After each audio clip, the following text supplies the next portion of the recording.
please talk with the small children in your homes, okay? Talking to ICE, you have the right to remain silent. If there is just a local checkpoint or police stop, you have the right to remain silent. You do not need to talk about your name, your nationality, what country you're from. You have that right. Now, that's your right. That is the law, but then there's also reality. For instance, I live in Chapel Hill, and I know if a police officer stops you for some traffic reason, or it could be racial profiling, you never know. If you do not identify yourself with something, an ID, a passport, they often will take you to the station and process you because they need to identify you. So, you know, that's sort of the balance that you have to weigh in your mind. Maybe if you do present your identity documents, you know, you'll just get a simple ticket and you'll be able to go home. But if you do not, a lot of police officers feel like they must take you in and process you because they don't know who you are and they need to verify that. So, you know, that's always the tricky thing because clients ask me that. And it's tough. It's tough because the reality is one thing, the law is another thing. The law says you don't have to talk. You don't have to tell them who you are. You don't have to tell them where you're from. The reality is if you don't present some sort of identity document, often officers must take you in to process you, to verify your identity. Okay, next. As an immigrant, you have the right to refuse to sign documents.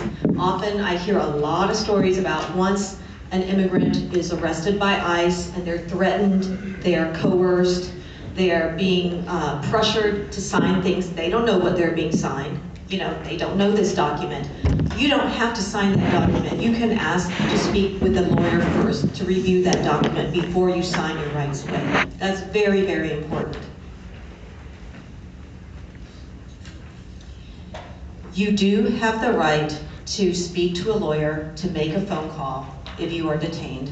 So be sure and assert that right. Which leads to get yourself connected with a lawyer so that if there is a crisis, if there is an arrest, if there is an emergency, you have that information with you.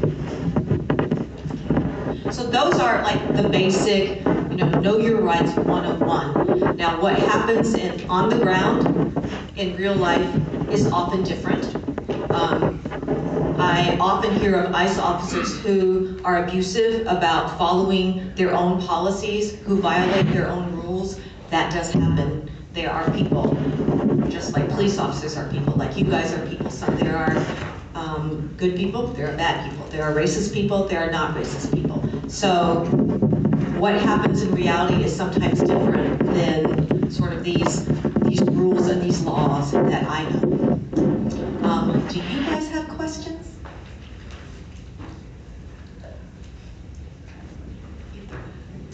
Yes, the lovely lady in the back.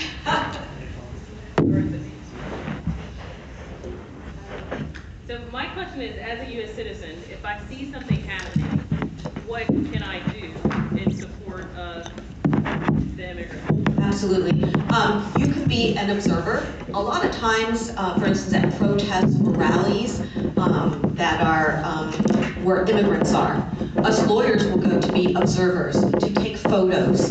When something is happening, we are there. Maybe we can't stop it at that moment, but we're documenting that there are abuses of the rule, there are abuses of the law. For instance, recently the Muslim ban, the travel ban, a lot of my colleagues flocked to major airports, and they were simply talking to people, taking down information, what was being said to you, what was given to you, things like that, because fortunately, legal organizations like the ACLU intervened and filed lawsuits immediately that were very successful. So that's how we advocate. So certainly as a US citizen, you can do the same. If you see something that you think is questionable, take down information, take photos, and perhaps that can be used later in a challenge in the court. The other thing really, honestly, immigration is based in law. So please participate in your democracy. You know, if you know that a law is being introduced and you don't agree with it, contact your representatives. Make your desires known. If you are silent and then these horrible laws are passed, then your silence helped to promote the passing of this horrible law. So please just educate yourselves. I mean, I'm like totally impressed and wowzers about you guys and hearing about these individuals that the gentleman listed. So I know you guys are educated, I know you guys are very bright and smart and have promising futures. So participate in your democracy, educate yourself about the laws. When you see things in the newspaper, research it, and then talk with your representatives, your congressmen, your senators. Write them letters, have meetings, call them. I support this, I don't support this because blah, blah, blah. Let your voice be heard.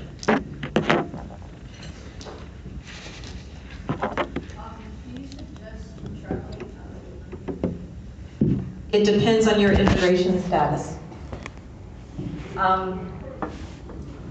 Here's what happens. When you leave the country and you're trying to come back, the officers that interview you, question you, so they tend to have a lot of power. So for instance, did you see the headline about the son of Muhammad Ali? He was actually stopped and questioned and kept for hours just because they searched his stuff and found that he's a practicing Muslim. So that's the those are the kinds of abuses that are occurring right now. And he's a U.S. citizen, hello. You know, as a U.S. citizen, you have the right to come back to your country. But these are the kinds of illegal stops and questioning that's going on right now based on racism.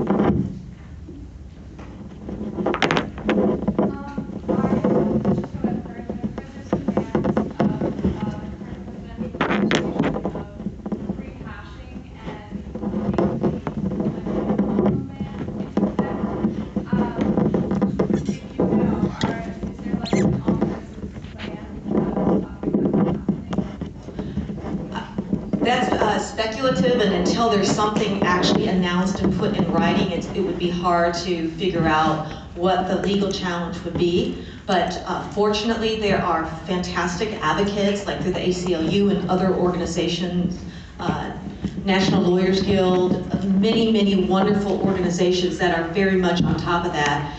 And if you, remember the first Muslim ban? After that, the list of lawsuits that were filed was like amazing. There's so many lawsuits filed against the administration. So those challenges are very, very effective.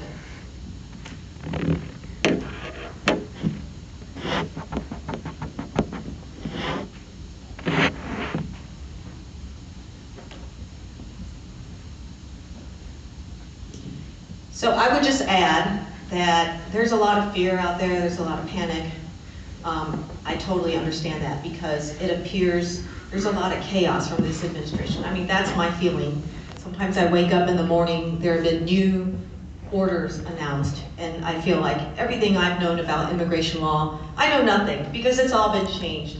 And that's sort of the chaos and the panic that's being created by these strategies. What I recommend is, instead of being panicked, be prepared. So what could you do to be prepared?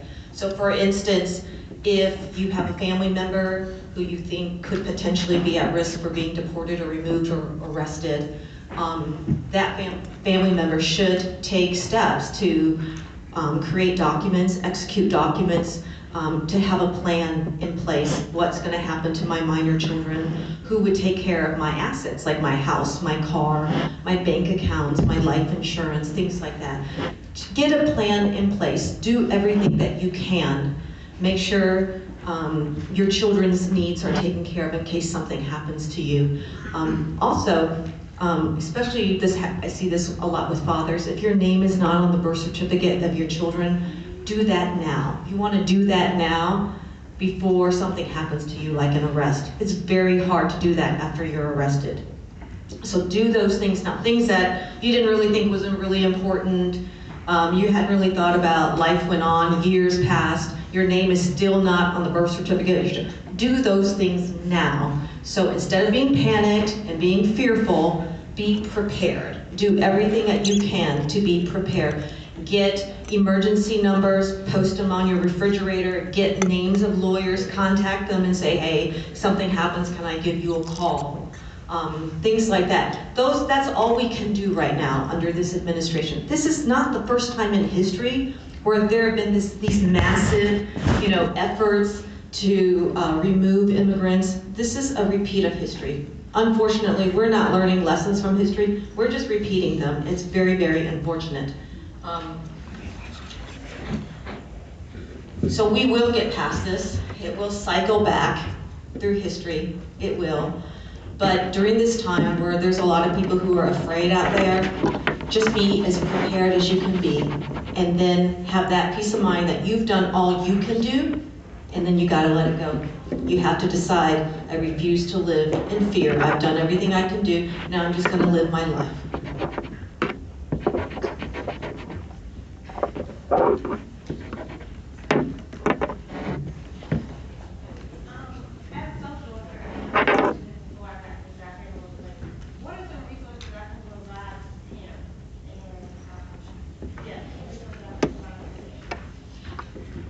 Well, certainly, if you have parents who are immigrants, they could execute some of those documents. But as a social worker, and I also have a master in social work, because you can't take the social work out of the lawyer, ever.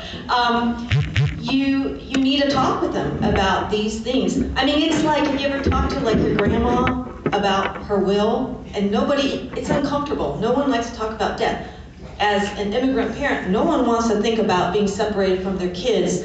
So they need to be open and talk about these things, process those emotions so that they can get down and really get themselves prepared. They need to name caregivers for their kids in case something happens. There are documents where they can execute for residency, for school purposes, saying, I give permission for my child to reside in Durham County with this caregiver at this address, and you can execute those. So if there's any issue about enrollment in school, or school decisions, or permissions to go to field trips, that this caregiver has that power. There's all kinds of things that they can do. There are things where you can do power of attorney for your cars, and things like that. Just get this stuff in place so they feel some peace of mind in this time of fear.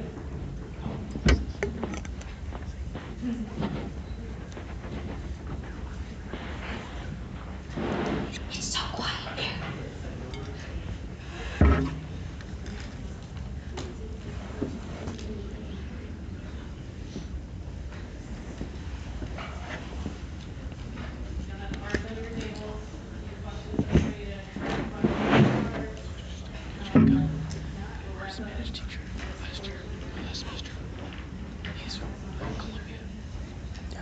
So I'm going to give about 5 minutes, just kind of chat at your tables. We'll come around. If you have a question, write it down. We'll come on.